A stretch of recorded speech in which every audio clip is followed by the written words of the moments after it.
Hi అండి, నమస్తే. Welcome to Telugu తడక.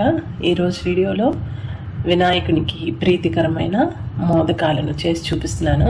బియ్యం పిండి, బెల్లం, కొబ్బరి ఉంటే సరిపోతుంది. ఇంట్లో ఉన్న ఇంగ్రీడియంట్స్తో చాలా ఈజీగా చేసుకోవచ్చు.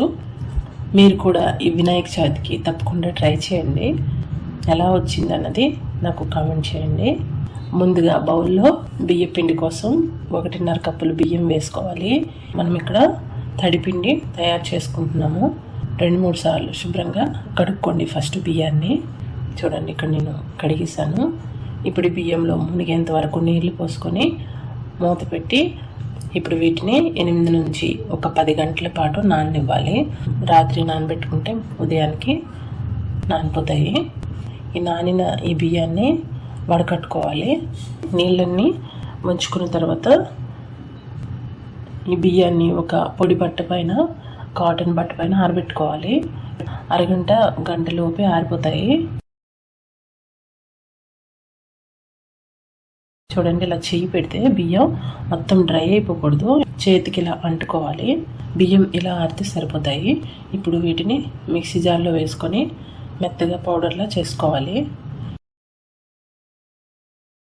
ఈ బియ్య పిండిని ఇప్పుడు ఇలా జల్లీలో వేసుకొని 1-2 సార్లు బాగా జల్లించుకోవాలి. చూడండి, ఇలా జల్లించుకొని ఒక పక్కన పెట్టుకోవాలి. ఇప్పుడు ఒక కడాయిలో 1 కప్పు నీళ్లు వేసుకొని ఇందులో చిటికెడు ఉప్పు, 1 టేబుల్ స్పూన్ పంచదార, 1 టేబుల్ స్పూన్ నెయ్యి వేసుకొని ఈ నీళ్ళని బాగా కాగనివ్వాలి. కాగిన తర్వాత ఇందులో 1 కప్పు బియ్యం పిండి ఫస్ట్ వేసుకొని ఇలా కలుపుకోవాలి. ఇక్కడ మనకి తడి బియ్యం పిండి కాబట్టి 1 కప్పు నీళ్ళకి 1.25 కప్పు బియ్యం పిండి పట్టింది. నేను ఇక్కడ తడి బియ్యం పిండి వాడి చేస్తున్నాను కదా, మీరు ప్యాకెట్ బియ్యం పిండి కూడా ఇదే ప్రాసెస్లో చేసుకోండి. 1.25 కప్పు ఎక్స్ట్రా పిండి అనేది వేసుకున్నాను. మనం కన్సిస్టెన్సీ చూసుకొని పిండిని వేసుకోవాలి. చూడండి, మరీ లూజ్గా కాకుండా గట్టిగా కాకుండా ఇలా ఉన్నప్పుడు స్టవ్ ఆఫ్ చేసుకొని మూత పెట్టి చల్లారనివ్వాలి. ఇప్పుడు వేరొక ప్యాన్లో 1.25 కప్పు తురిమిన బెల్లం తీసుకొని ఇందులో 1.25 కప్పు నీళ్లు వేసుకోండి. నీళ్లు వేసుకొని ఈ బెల్లాన్ని కరిగించుకోవాలి. ఈ బెల్లం ఇలా కరిగిన తర్వాత ఈ బెల్లం నీళ్ళని వడకట్టుకోవాలి. ఒక బౌల్లో వడకట్టుకుని ఇప్పుడు ఈ ప్యాన్ని శుభ్రంగా కడుక్కొని ఇదే ప్యాన్లో ఈ బెల్లం నీళ్ళని వేసుకొని బాగా ఉడికించుకోవాలి. ఇలా నురగల పాకంలో వచ్చింది, తీగ పాకంలో వచ్చింది. ఇప్పుడు ఇందులో 1 కప్పు పచ్చి కొబ్బరి, తురిమిన పచ్చి కొబ్బరి వేసుకోవాలి. తర్వాత ఇక్కడ నేను జీడిపప్పులు, బాదం పప్పులు, కొద్దిగా కిస్మిస్ ఇలా కట్ చేసుకున్నాను సన్నగా. వీటిని కూడా ఈ టైంలోనే వేసుకొని, ఈ నట్స్ వేసుకోవడం ఆప్షనల్ అండి, మీరు వేసుకోవచ్చు, వేసుకోకపోయినా పర్వాలేదు. ఇలా వేసుకున్న తర్వాత మొత్తం ఉడికించుకోవాలి మీడియం టు లో ఫ్లేమ్లో. నీరుగా కాకుండా ఇలా చిక్కగా ఉన్నప్పుడు స్టవ్ ఆఫ్ చేసుకొని పక్కన పెట్టుకోవాలి. చూడండి, ఇప్పుడు ఈ బియ్య పిండి ముద్దని ఒక ప్లేట్లో వేసుకొని కలుపుకోవాలి. మరీ చల్లగా అయిపోకూడదు, కొంచెం గోరువెచ్చగానే ఉండాలి. అప్పుడే మనం బాగా కలుపుకోవడానికి వీలుగా ఉంటుంది.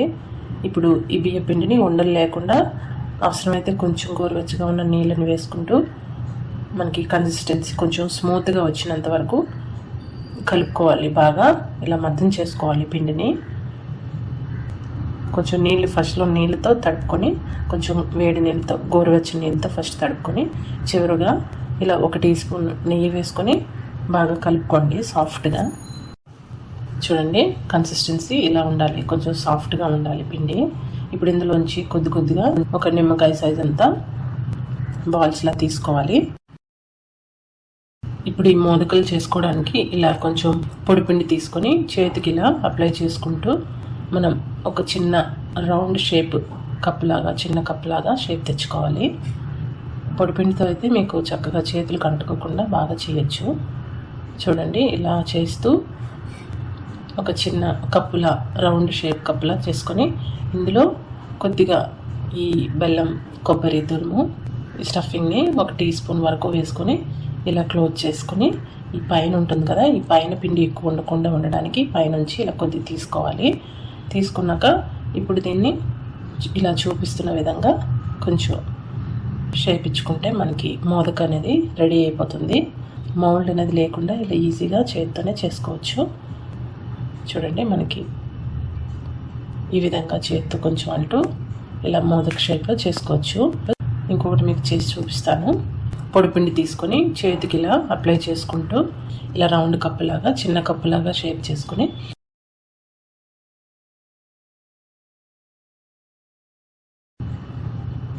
ఇలా మీరు చేయకపోయినా పర్వాలేదు, నేను జస్ట్ కొంచెం ప్రాక్టీస్ కోసం అలా ట్రై చేశాను.